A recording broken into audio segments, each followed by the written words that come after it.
the reason why I am flanked by both Attorney John Sepulveda and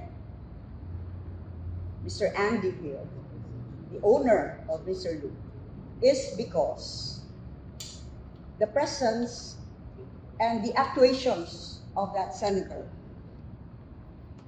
hampering our North Bus Terminal operations involve two things: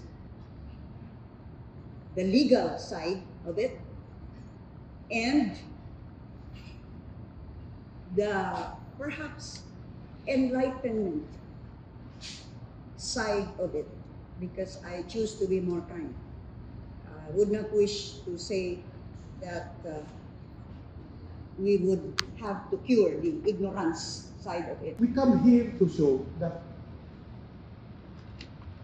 it's not liberal, it follows all the proper proceedings, and we will show you that it's not prohibited by law, it is encouraged by law to come up with a kind of service to the public. And if the issue is a free sanitary facilities, as I've said, this is a collaboration with SMCT. SMCT has more than enough free sanitary facilities. Unfortunately, it is a challenge to the provincial government because where it is situated right now is in Cebu City. And you all know we have no political jurisdiction over Cebu City.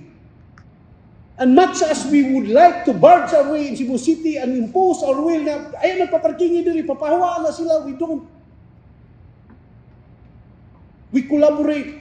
There's a regular collaboration between the stakeholders, Cebu City government, during this time. And you all know that there was a time that the collaboration was very impossible because of that twice dismissed mayor. So these are the issues that we are addressing in order to obviate any false assumption or erroneous conclusions.